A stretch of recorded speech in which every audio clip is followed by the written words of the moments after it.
Hollywood, California, Monday, June 14th. The Lux Radio Theatre presents Anne Harding and James Stewart in Madam X.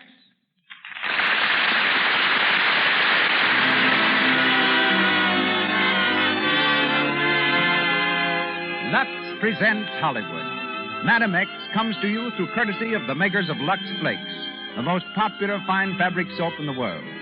It is your regular use of Lux that makes the Lux Radio Theatre possible. And we want you to know that we appreciate your patronage. Our stars tonight are Anne Harding, James Stewart of Metro-Goldwyn-Mayer Studios, and Conway Turl. Our guests, the former First Lady of the Tennis Courts, Mrs. Helen Wills Moody, and from New York, a Madam X and her son from Real Life. Produced each week by Cecil B. DeMille with Louis Silvers conducting, this program comes to you direct from the Lux Radio Theatre on Hollywood Boulevard, where we bid a hearty welcome to you all.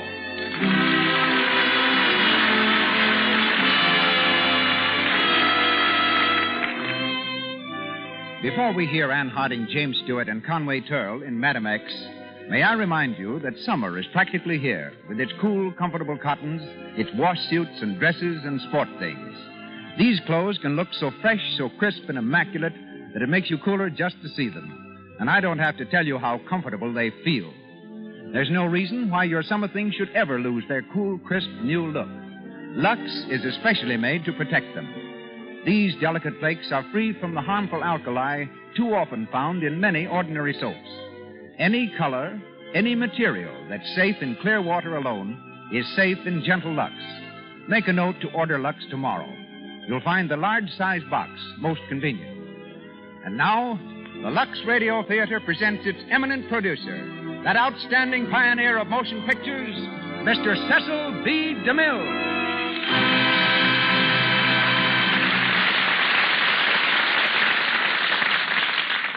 Greetings from Hollywood, ladies and gentlemen.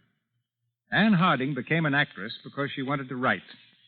Employed by an insurance company in New York, she spent her spare time reading novels and plays for famous players Lasky, of which I was director general, helping our studio in its search for picture ideas. When she decided to study stage technique, she visited the Provincetown players. They offered her the lead in their next production. Following came 5 offers from Broadway, along with an ultimatum from her father, the late General George Gatley, commanding her to give up the stage or her home. Anne chose the stage.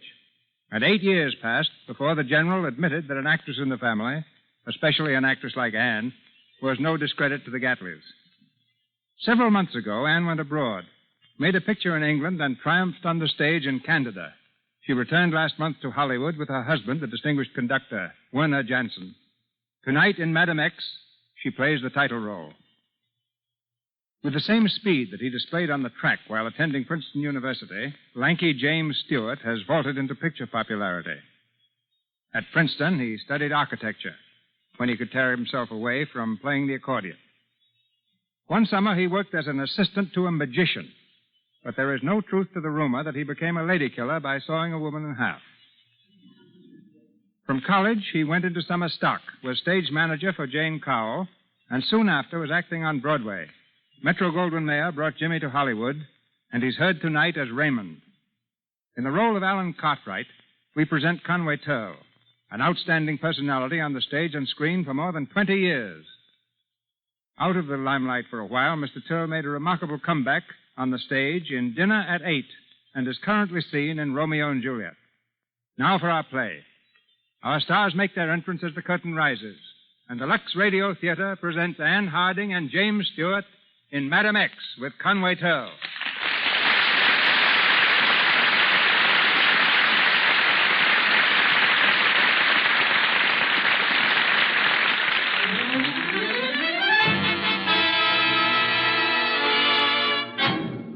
The year is 1918. It's late at night, and in the richly furnished library of his home in New York City, Alan Cartwright paces the floor anxiously, waiting for news of his 4-year-old son, who tosses feverishly on a sickbed upstairs. As the door to the library opens, Cartwright crushes out a cigarette with nervous fingers and turns quickly to greet the doctor. How is he? Is there any change? He's much better, Alan. You mean that he'll live? The crisis is over. His temperature has started to drop already. Oh, thank God. He'll be romping all over the house in a few days. Youngsters come back fast. All he needs is rest and quiet. If anything happened to Raymond, he's all I have left. Nothing's going to happen to him. Now pull yourself together, Alan. I've left a prescription with the nurse. And something for you, too. For me? I don't need anything. I'm as fit as a fiddle. Your nerves are raw, Alan. You've been working too hard. And now, with this, you need a rest yourself, man. A rest? How can I rest? I have a law practice to attend to. Your law practice doesn't demand that you kill yourself, does it? Take things easy. You've done nothing but work all your life. It's the only thing you know. It's the only thing worth knowing. And one thing more, Alan. I don't like to mention this, but I'm your physician and your friend. Well? Jacqueline has been gone for 2 years now.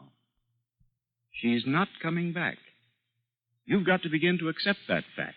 You think that's what's got me down? Well, Well, it hasn't. I've no intention of ever allowing her to come back. She's been calling here all day. Jacqueline? She heard Raymond was sick. Wanted to see him. You're going to let her, of course. No. But Alan, she's his mother. She left him and she left me. Life wasn't gay enough for her here. Very well, then. But I make her own life. Make it or wreck it. She's young, Alan. Much younger than you. Has it ever occurred to you that perhaps you were to blame, too? For what? You were so absorbed in your work. You had so little time for her. It wasn't gaiety Jacqueline wanted. It was companionship, love. She left Raymond. Her own baby. There's nothing more to be said about it. Sorry, Alan. When are you coming to see Raymond again? I'll drop in later on my way from the hospital. Good night, old man. Good night.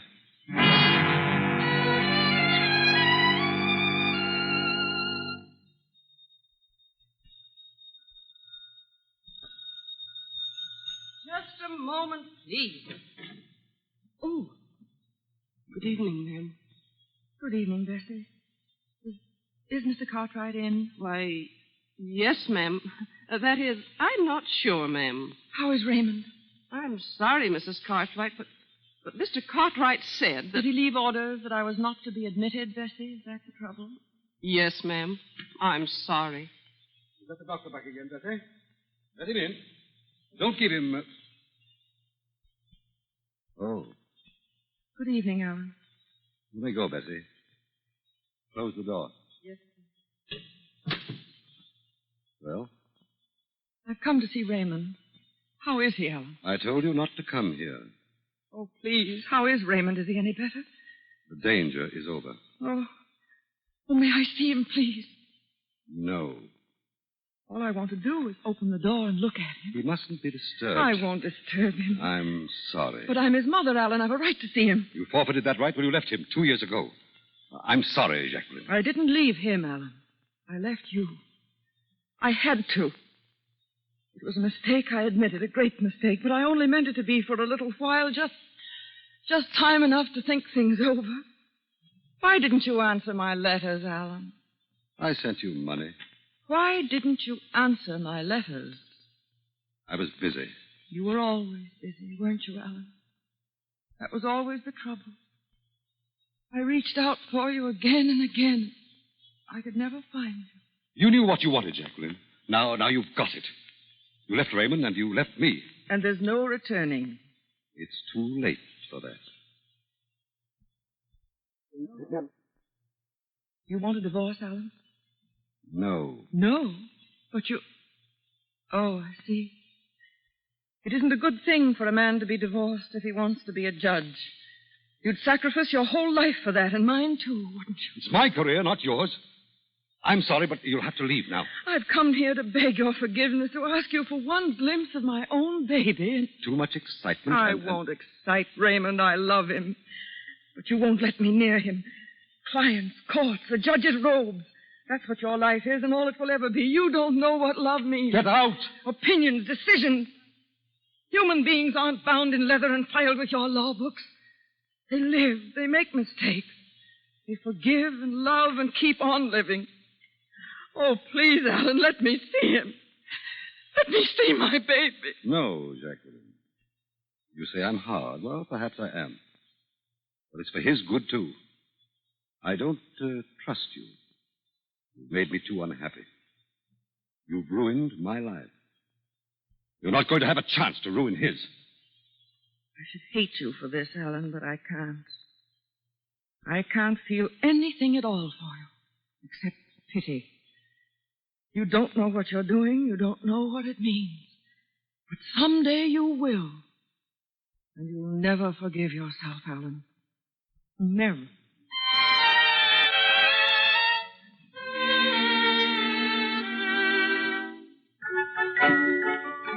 There. Now light the candles on the cake, Betsy. Hurry up.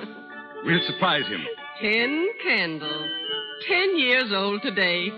It seems only yesterday he was a baby, Mr. Potter. Letter from Raymond, Alan? Yes, and listen to this. When my sophomore year's over, I'm planning to switch to pre-law. Pre-law, Perry. What do you think of that?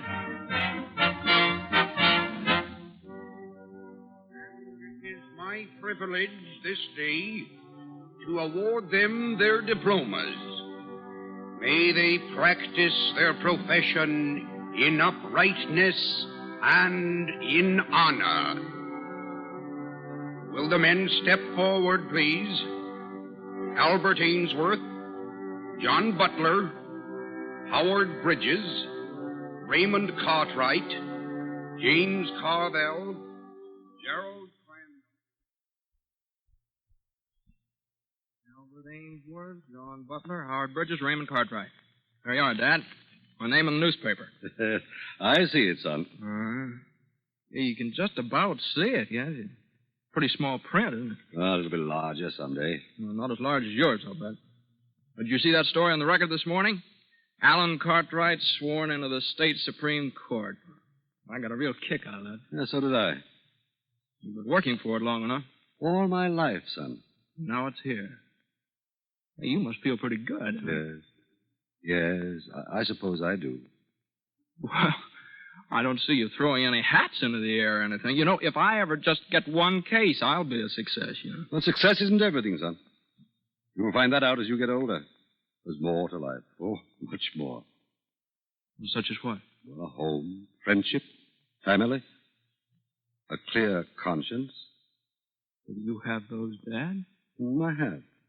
Most of them. You've been my family, Raymond. I guess I haven't been much help. It might have been different if Mother had lived. What was she like, Dad? I thought we were never to mention your mother's name. Oh, I know. I promised, but why not? It was such a long time ago, and everyone likes to know something about his mother. What she looked like, where she came from, what she did and said. You've never even told me her name.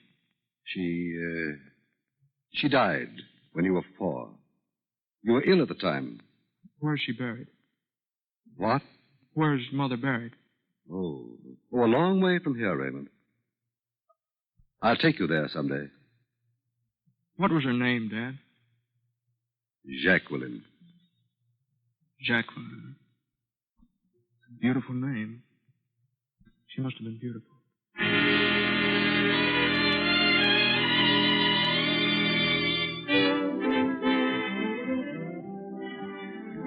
Albert Ainsworth, John Butler, Howard Bridges, Raymond Cartwright. Raymond Cartwright. Who is it? Come on, open up. Just a minute. Oh, come in, Tony. Hey, you're getting kind of exclusive, ain't you, Jackie? Locking your door now, huh? I have a right to privacy in my own dressing room. Sure, but not when the customers are waiting for a number. Come on. I'll be ready in a minute. What have you been doing? Reading the newspapers. Why? New York papers, huh? What do you read them for all the time? The news is 3 days late. That's my business, isn't it? Sure. And maybe the San Francisco sheets don't carry the stuff you're interested in, huh? What are you talking about? Now, don't give me that, Jackie. I know you too well. Who is this guy Cartwright? If you'll get out of here, I'll get ready for my number. Come on. Who is he? Why have you got a whole drawer full of clippings on him? How do you know that? Don't be foolish. I looked. You're frank enough. Why not? Alan Cartwright, a prominent attorney, and son Raymond vacation at Palm Beach. Alan Cartwright appointed to Supreme Court. Who is he, Jackie? Come on, loosen up. Now, what are you trying to do, shake him down? Get out. A Supreme Court judge, huh? He's a hot number if he got something on him. Did you hear what I said? Get out of here. Get out. There, you see? You get yourself all worked up. You'll be pulling one of those feints of yours in a minute. You want a drink? No. Oh, I was just thinking. If you have got something on this bird, you ought to count me in. You know, for old time's sake. I may be pretty low right now. I may have stepped down pretty far to be working in a place like this and for a man like you. But I haven't reached your level yet. Now get out. All right. That's the way you feel about it. See you outside, Jackie. Hey, Nick, come here. What do you want, boss? Run out and send a wire for me to Joe Harper in New York. Tell him I want some dope on a guy by the name of Alan Cartwright, Supreme Court judge. Okay. And look, Yeah? I want to know especially about his wife, see? Who she was and where she is now. Tell him to get everything he can. I'll meet him in New York a week from Saturday. Okay.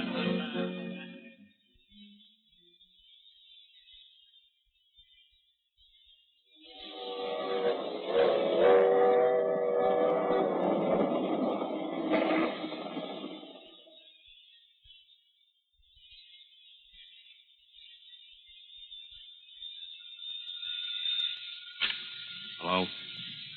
Oh, hello, Joe. Yep. Yeah, I got the stuff you left here. Oh, it's swell. Just what I wanted. No, I can't see you now, Joe. Come around to the hotel tomorrow. So long. Who is it? Hello, Tony. Well, if it isn't Jackie. How are you, Jackie? All right. I didn't expect to see you here. Well, they told me you'd gone to New York, so I followed you. Yeah?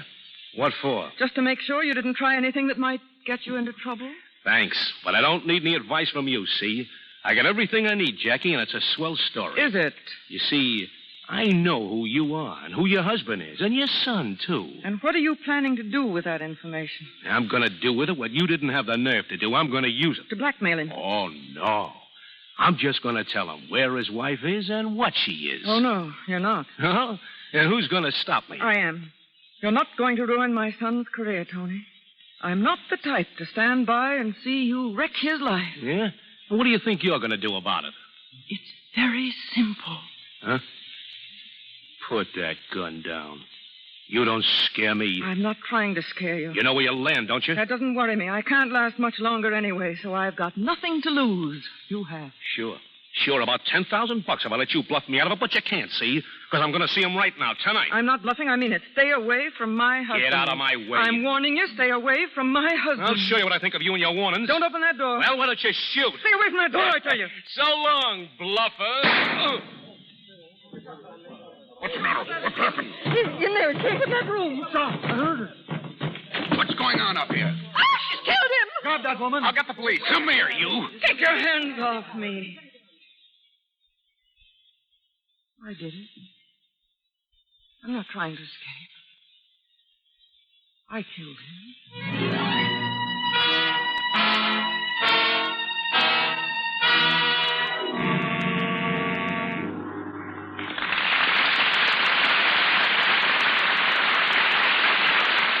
Before going on with Madam X, let's stop a minute in a bright and shining little kitchen near Glendale. Brother Bob is staying overnight with Walter and Sally. Walter has just gone out to put the car up. Sally is about to do the dishes while Bob leans against the cupboard near the door.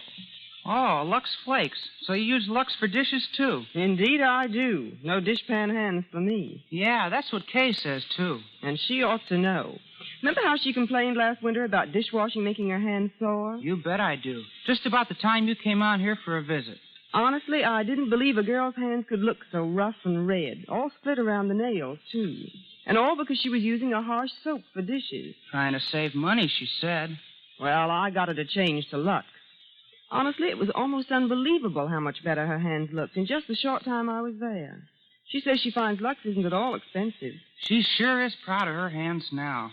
But I didn't know she had you to thank for it. Not me. It's the makers of Lux she should thank. Lux hasn't any harmful alkali, you know. It gets the dishes clean in no time at all. Look, I'm practically through already, thanks to... To me, as inspiration. But most of all, to Lux. Once again, Mr. DeMille. Anne Harding, James Stewart, and Conway Turl continue in Madam X.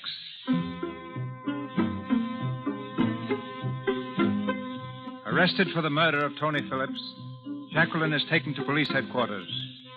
In an office of the Homicide Bureau, she sits in the glare of a blinding electric lamp. Two detectives are cross-questioning her. Captain Keene leans close and raps his hand sharply on the table. Come on. You admit that you killed a man by the name of Tony Phillips. You admit you went to the Hotel Trent for the purpose of shooting him dead. Now, who was he? What was he to you? He was nothing to me. And why did you kill him? I won't tell you. You must have had a reason. What was it? I won't tell you. All right, sister.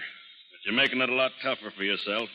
You know that, don't you? You know what'll happen to you, don't you? Yes. Yes, I know what will happen to me. And why don't you come clean? Come on, give us the dope. We're only trying to help you.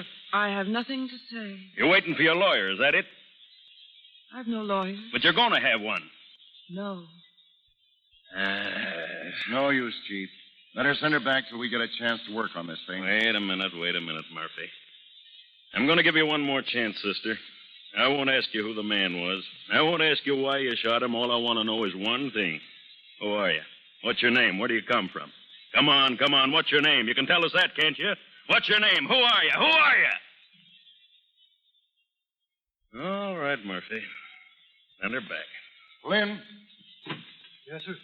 take her back to her cell. This way, sister. Well, that was a nice waste of time. I don't see what you're so worried about, Chief. It's an open and shut case.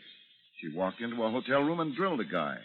She admits it, even. Yeah, sure she admits it. But how do you know what she'll admit when she gets on the stand? That's what counts, Murphy. What she says in front of 12 good men and true. You say the same thing. She didn't even want a lawyer. Well, the court will take care of that for her. Yeah. They'll appoint someone to represent her. Some kid, probably, who can't even find his way to the witness chair. She sure is a sucker for not talking. In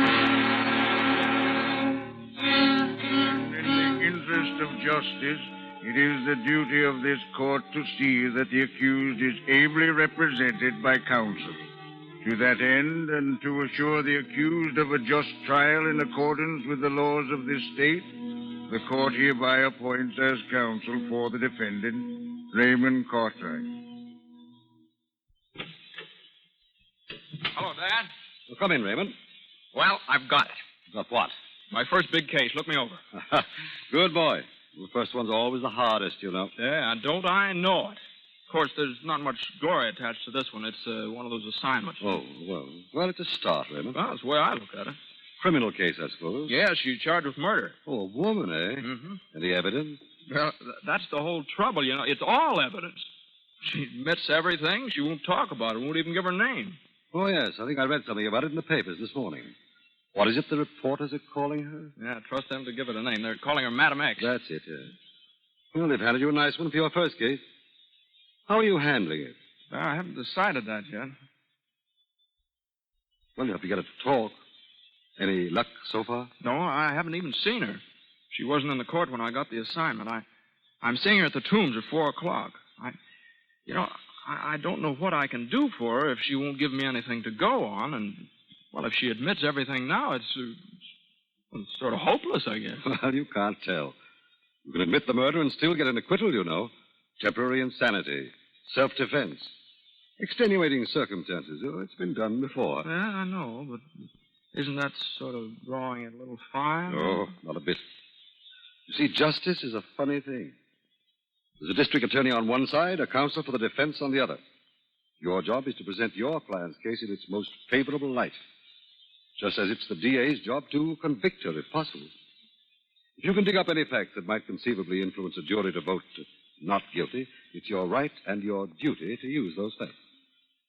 A human life depends on it. Depends on you. Yes, I know. It's a big responsibility, isn't it? Yes. Anything I could do to help? Well, no, thanks. I'd rather have this myself. I mean... Of course. We'll go to it. And the best of luck. Thanks, Dad.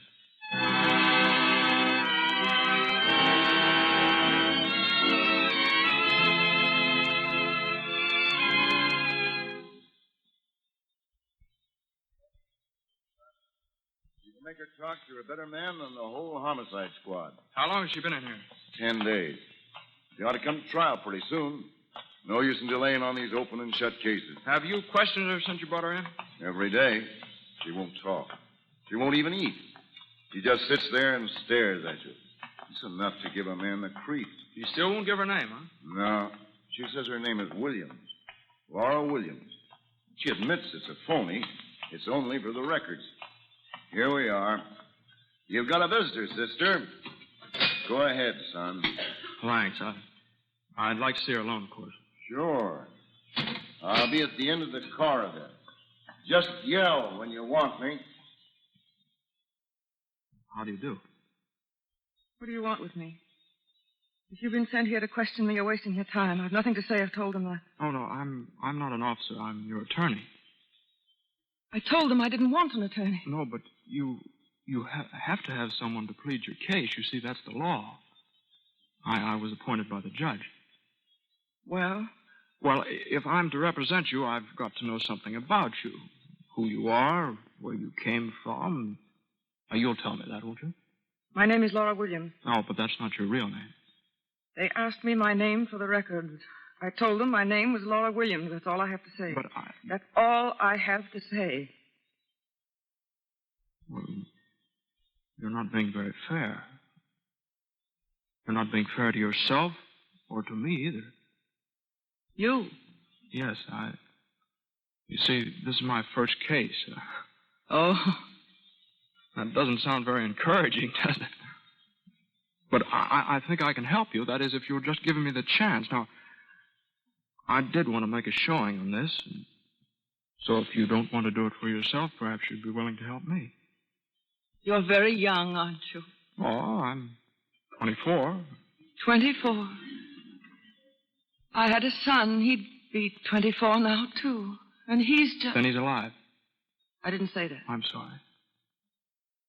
I know it hurts to be reminded when you've lost someone near to you. Have you ever lost anyone? Yes, my mother. How? Well, she died some time ago. Oh. But we were speaking of your son. Now, he's still alive. I'd rather not talk about it. Has he anything to do with the man that was shot? No. Oh, let me alone. Please, just let me alone. But I've got to defend you. I don't want to be defended. I killed that man. I walked into his room at the Hotel Trent and I shot him. Is there anything more to be said? I'm perfectly willing to pay for what I did. But don't you see, there may be no reason why you should pay. That's all I'm trying to find out, just what the motive was.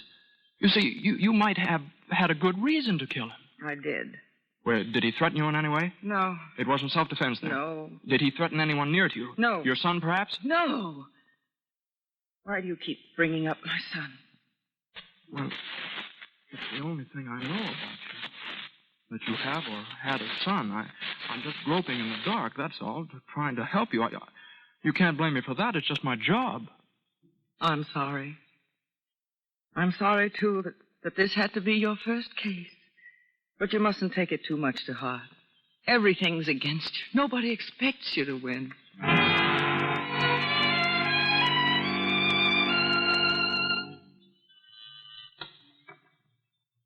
Hello, Hotel Trent. What name, please? Just a moment, please. Hello, room service? Hold on a minute. Hello, Hotel Trent. Yes, ma'am. What name, please? Oh, one moment, please. Excuse me. What do you want? The manager said I could speak to you for a minute. Yeah? Take my calls, will you, Francis? Okay. Well? My name is Raymond Cartwright. Are you the girl that was on the switchboard the night the man was shot in 518? Yeah, why? Now, I want you to think hard. Try to remember. Did he receive any calls that night? Yeah, he got a call about 8 o'clock. You're sure? Sure, it was a man called. I remember because it was just a couple of minutes before the fellow was shot. You didn't tell the police? Well, I didn't think it was important, was it? Oh, that's all right, that's all right. Now, look. When that man called, Did he mention his name? Now, come on, think hard. Now, come on. Yeah. He said his name was, wait a minute now, Harper. Harper, that's what it was, Joe Harper. You're sure of that? Yeah, we always ask what name. And I remember because my boyfriend's name was Harper, and I thought... All right, that's fine, thanks. Huh. You keep this quiet, will you? Oh, sure.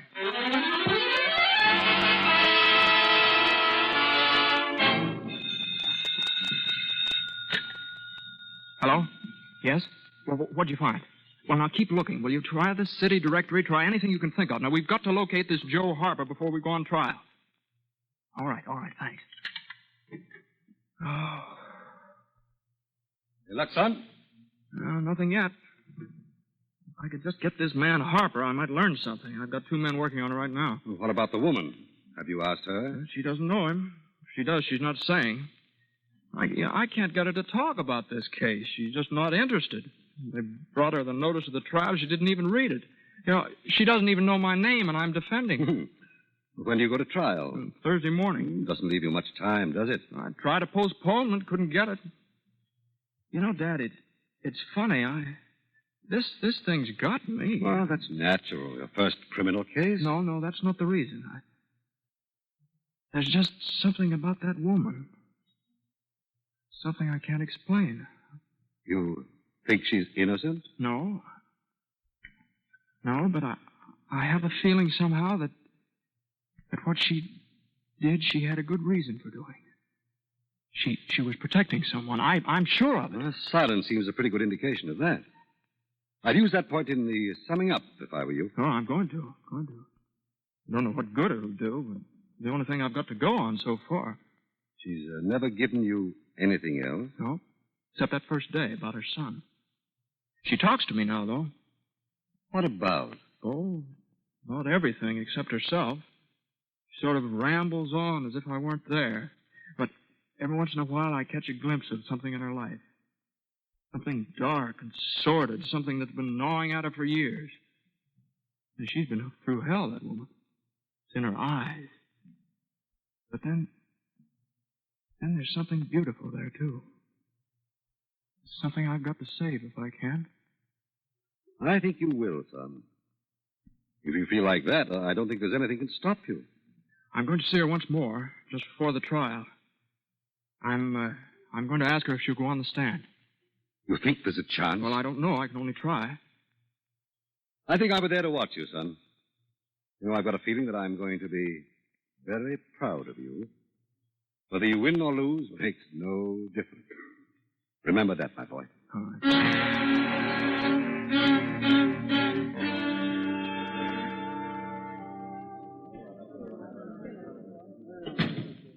I'll be ready for us in just a few minutes. We're just waiting for the judge. You feel all right? I'm all right. I just wish it were over, that's all. Now, before we go out there, I'm going to ask one favor of you. Now, please don't refuse me. What is it? Well, I want you to take the stand. Testify for yourself. No, I can't do that. Now, you won't have to tell them anything. I just want that jury to hear you speak. I'm sorry. I don't like to refuse you, but I can't do that. I'm sorry, too. I've tried to help you. Now, don't feel badly about it. There's nothing more you can do for me. I appreciate what you've already done. You've been very kind. You've never even asked my name. Names? They don't matter very much. It's what you are that counts. And you've been kind. Thank you. You don't know what it's meant to have someone to talk to, someone who understands things as you do. I'd have gone mad just waiting there. Tell me, haven't you any friends at all? Oh, I did have once. I think I had everything that a woman could ask for. But I made one mistake, and I threw it all away. And it's so easy to keep on making mistakes once you've started. There's no turning back then. You just go on, step by step, always a little lower, till at last there's nothing left but memories and bitterness, and an ache in your heart for what you might have been. They say time heals everything. I don't believe that. I've never been able to forget. I've never wanted to. That's why I'm glad it's over now. I'll find peace where I'm going. Peace and rest. And I need them so. Come in, please. Almost ready. All right, thank you. I'll be right outside here when you want me, Mr. Cartwright. Cartwright! Is that your name? Well, yes, I'm Raymond Cartwright. Oh, God! What is it? Well, why do you stare at me like that? You're going to defend me? Well, yes, of course. Now, that's why I want you to go on the stand, just to tell them. You don't know what you're saying. You don't know what it means. Well, what's the matter? Here, give me your hand. Now, get hold of yourself, please. It's all right. I'll be all right. Now.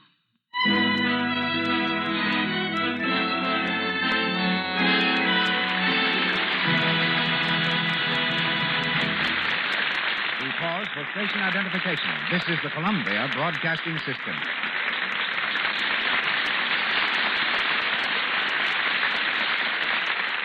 KMX, Los Angeles, the voice of Hollywood.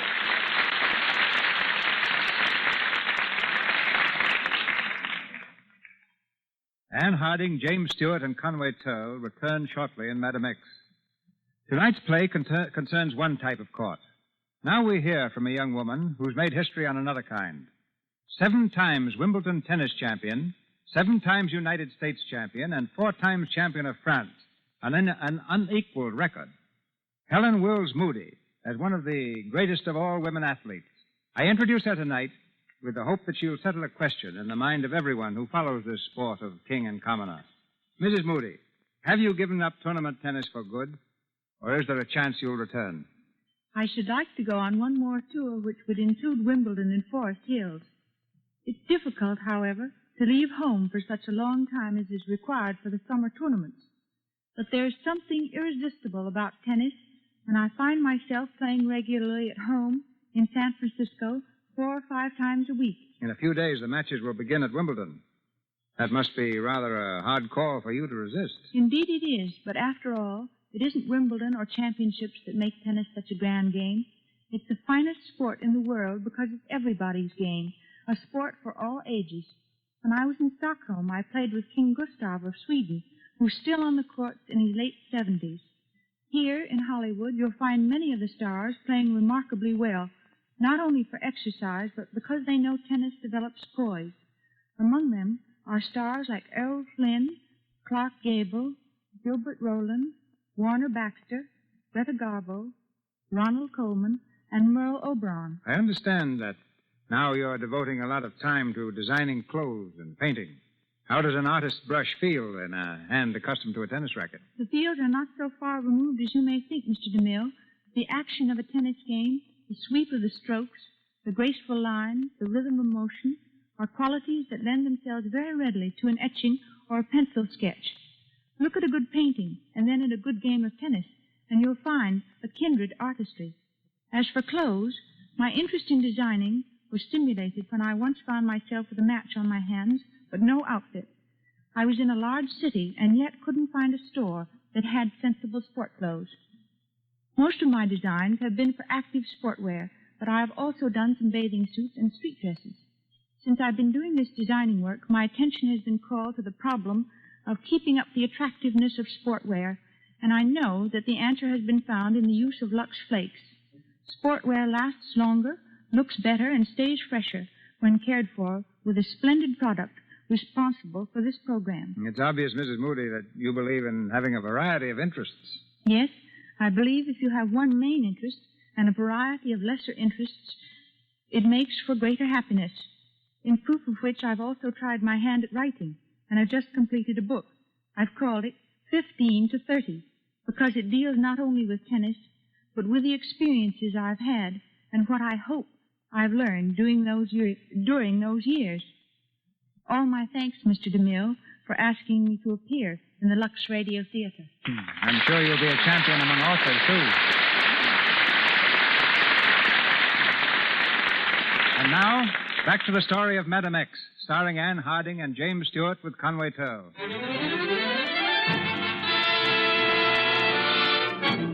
The knowledge that our own son is to defend her seals Jacqueline's lips even tighter than before. We're in the courtroom, where the trial is almost ready to begin. In the enclosure near the judge's bench, Alan Cartwright sits at a long table. Beside him is his old friend, Dr. Chesney, who's come to hear Raymond plead his first case. Has Raymond any kind of a chance at all, Alan? Well, not on the facts alone, Perry. But he'll make a good showing. He's convinced in some manner that the crime was justifiable. He's got his heart in it. That's always a help. He's a little young to be swaying juries on sentiment alone. Well, we'll see. The court will please rise. The Court of General Sessions is now in order. The Honorable Gerald M. Darrett presiding. Be seated, please. The case of the people versus Laura Williams. There she is. She's just come in with Raymond. He looks worried. I hope he... Good God, Perry! What is it? That woman. Look at her. Who is she, Perry? It does look like... but she can't be, of It course. is. It's Jacqueline. Jacqueline here in this court. On trial for murder. Sit down, Alan. I've got to speak to her. You can't do that, not now. Besides, you're not even certain that it is Jacqueline. Not certain. Oh, God. Don't you think I know her face? Haven't I seen it every time I've closed my eyes for the last 20 years? Oh, that you can't do anything. It's too late, man. It's in Raymond's hand now. Her son. Her own son. And he doesn't know. There's nothing to be done now, Alan. Nothing.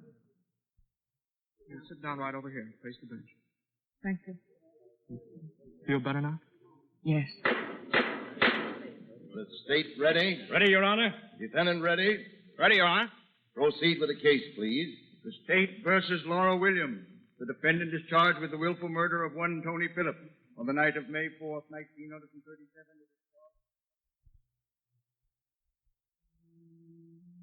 These, gentlemen of the jury, are the facts that the state will bring forward. By the defendant's own admission, she committed an act of murder. But the law of this state is such that we cannot force her to testify against herself. Therefore, the state will present its witnesses as rapidly as possible. Witnesses who were at the scene of the crime only a few seconds after its commission. The first witness, a woman who had the adjoining room, was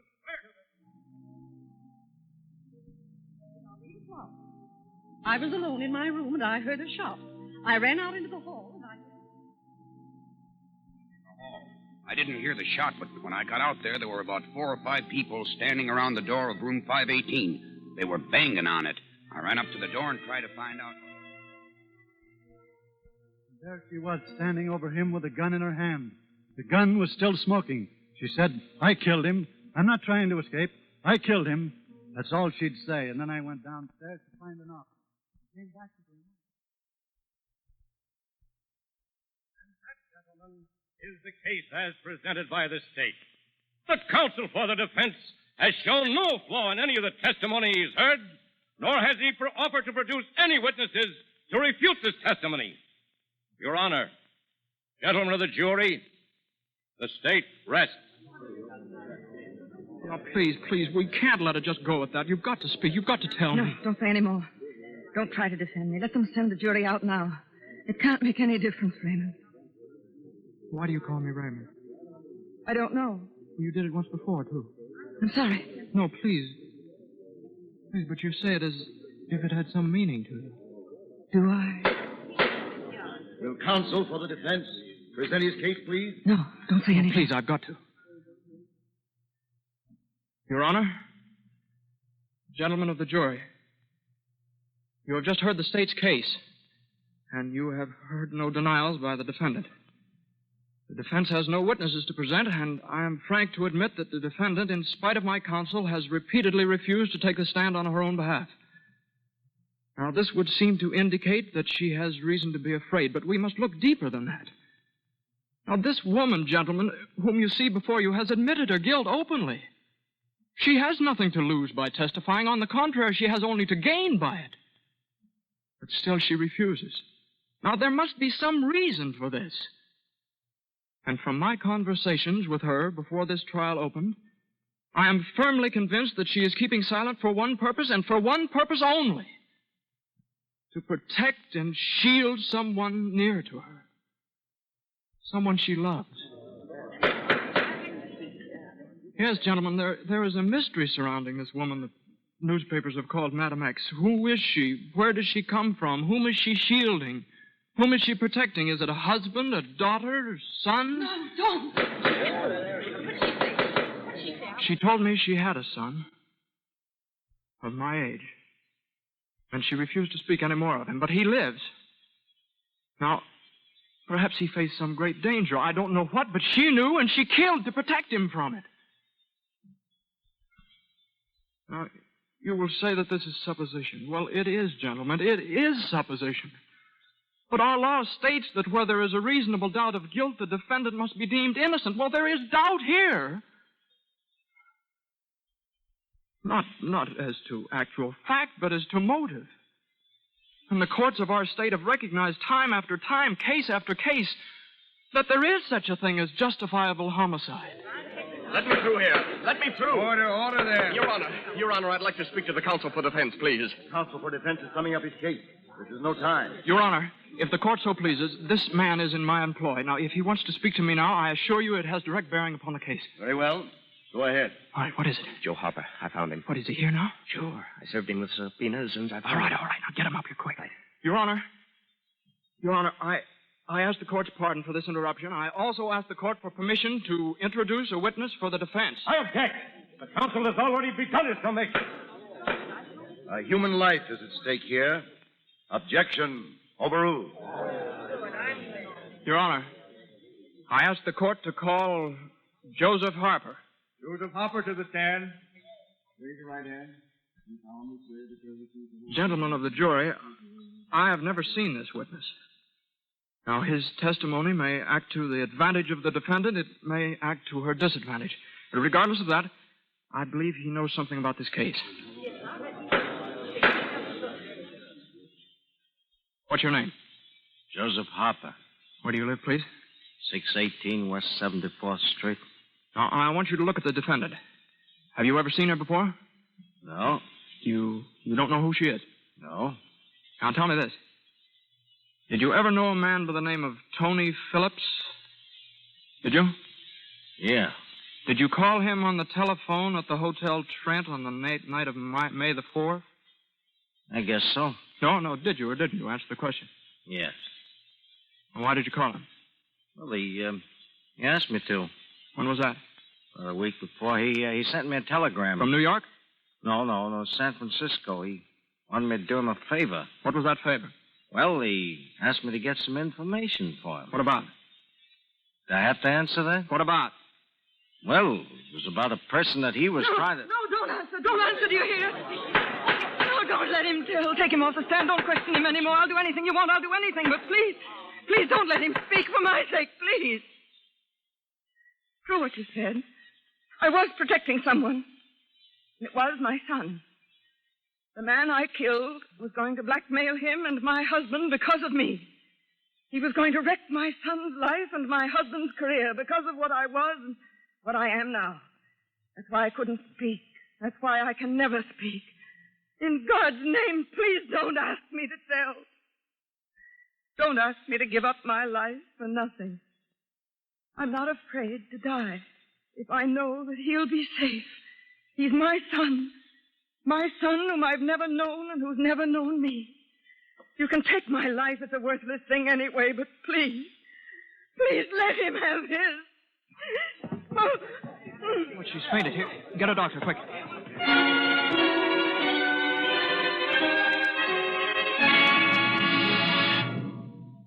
How is she, Betty? Has she come around yet? Not quite. She's in pretty bad shape, Alan. Where's Raymond? I asked him to wait in the corridor. Did you tell him about Jacqueline? Yeah. It wasn't easy, Betty. How did he take it? He wanted to come in to see her. I made him wait for the jury to come back. He'll get an acquittal. It's almost sure. I wonder how much good it will do, Alan. What do you mean? Oh. She's coming, too. Jacqueline. Jacqueline, do you hear me? Alan. Yes, darling. I saw you in the court. I was so afraid you'd tell. I wanted to, Jacqueline. No. Better. Better this way. Much better. I know everything you've done has been for me and Raymond. I can't tell you. Don't cry. You told me once that I'd never forgive myself for what I did. I never have, Jacqueline. I tried to find you. Oh, so many times. But I'll make it all up to you. I swear I will. I'll make you happy again, Jacqueline. I'm happy now. So very happy. Come here, Raymond. Raymond, does he know? Yes, I know, Mother. Oh, Raymond. It's all over, Mother. The jury's come in and they've acquitted you. We can go home now. Home?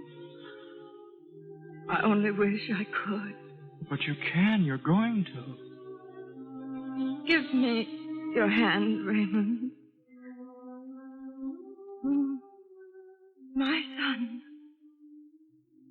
All these years I've been so proud of you. And all these years you thought of me as a dream mother who died long ago when she was young and pretty. Please try to go on thinking that. For my sake. But I've found you, Mother. I can't lose you again so quickly. That isn't in our hands, Raymond. I don't know what you mean. Now, you mustn't be sad. And you mustn't think too much about me. Because I'm not sad. I'm happy, Raymond. Happier than I've ever been in all my life. Mother? Mother? Dr. Chesney, what is it? We found her. Too late, my boy.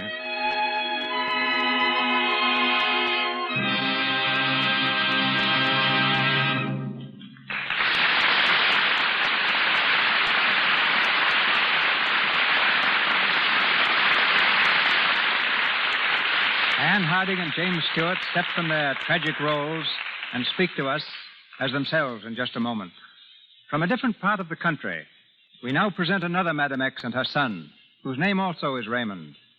They will tell their own story, this time the actual story of a mother and son lost to each other for 18 years. Today they're reunited, but up until now have refused all requests to tell their amazing story to the world. This evening they consented to come to the Lux Radio Theatre and tell it in person. It's my pleasure to introduce to you the young gentleman and his mother who present their proof of the adage that truth is often stranger than fiction. Ladies and gentlemen, Mr. Raymond Meir and his mother, who speak to you from New York. Thank you, Mr. DeMille. For the last 18 years, I have believed my mother dead. Every time I asked my father about her, the only answer I could get was that she had died when I was 3 years old. My father had remarried in the meantime, and 2 years ago, he died. A year and a half ago, I got a job ushering at the Paramount here in New York, where I am now assistant chief usher. 2 months ago, on my day off, I was in the neighborhood and happened to stop in at the theater, and there I was handed a message. It was sent by my stepmother, and all it said was, "Your mother is in town and wants to speak to you." I have read stories like that, and I have seen such things happen in the movies. Madame X is one, I remember. But I never thought it would happen to me. But you had known, hadn't you, Mother, that someday it would happen? Yes, Raymond. I just knew that you were alive, and even if I couldn't find you, I could hope I might someday. Do you know why my father would never let you see me? He had his ideas of how to bring you up, and I had mine. We couldn't agree. We separated, and he traveled a great deal, and once he took you with him. I never saw you again. But, Raymond, you tell the story. All right. I'd rather just listen to you. All right. My mother tried every means to find me for 15 years, but she never could. Finally, 2 months ago, she did discover a clue to where I had been working. She went to that firm in New York, and as it turned out, the woman she interviewed there was my stepmother. Neither knew who the other was. My mother asked for me, and my stepmother, not knowing her, was very cautious at first. They took a liking to each other, and finally, my mother revealed her identity. Then my stepmother did the same. The whole story came out then, and convinced of the truth of it, my stepmother sent that message to me at the Paramount. I went to her office immediately, and she told me to go to a certain address where my mother was staying with friends. I went, and when I walked into the room and saw Mother, I thought I must be looking into a mirror. We looked so much alike. Raymond, I never even asked you. How did you feel when you first saw me? I don't really know. I was so stunned that I don't know whether I felt anything, really. I can't even remember what I said.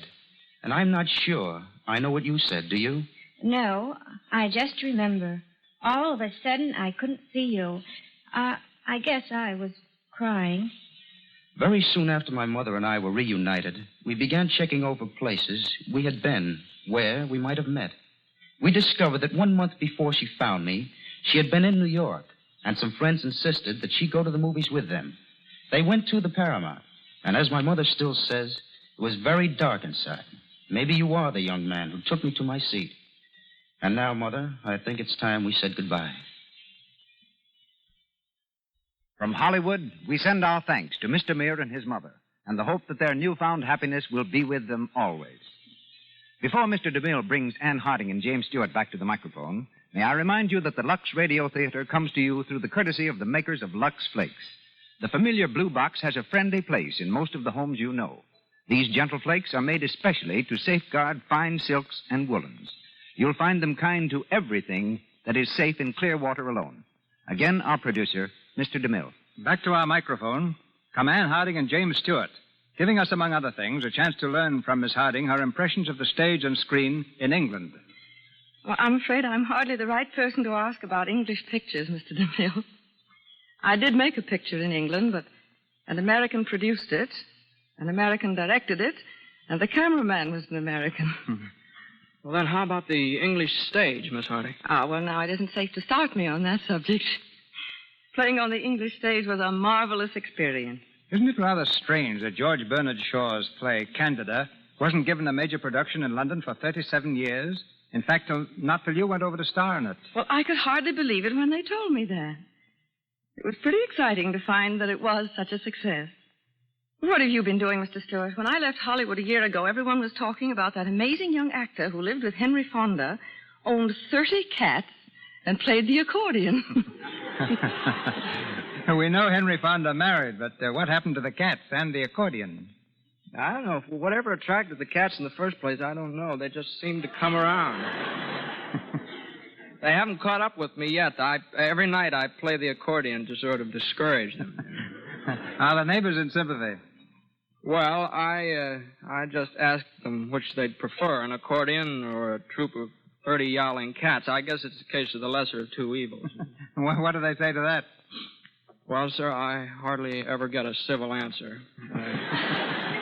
But, Mr. DeMille, I meant to ask you about this in case you need an accordion player for the Buccaneer. You remember Stewart's name? Thanks, Jimmy. But after all, even the pirate can endure just so much. Goodbye, Jimmy. You're a very remarkable fellow. Thank you, Miss Harding and Mr. Stewart. This is your announcer, ladies and gentlemen, Melville Ruick. Next week's Stars in Play will be told shortly by Mr. DeMille. James Stewart appeared through courtesy of Metro-Goldwyn-Mayer Studios, Mr. DeMille, Paramount, and Louis Silver's 20th Century Fox, where he was in charge of music for the new picture, This Is My Affair. Our play was based on John Raphael's adaptation of the original by Alexandra Besson. And here is Mr. DeMille.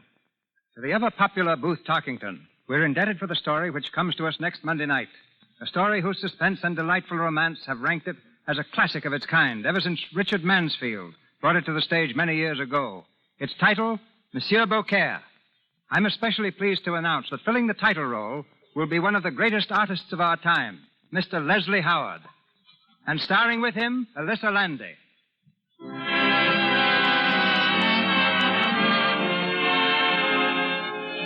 Our sponsors, the makers of Lux Flakes, join me in inviting you to be with us again next Monday night when the Lux Radio Theatre presents Leslie Howard and Alyssa Landy in Monsieur Beaucaire. This is Cecil B. DeMille saying good night to you from Hollywood. This is the Columbia Broadcasting System. KNX, the Columbia Station, Los Angeles.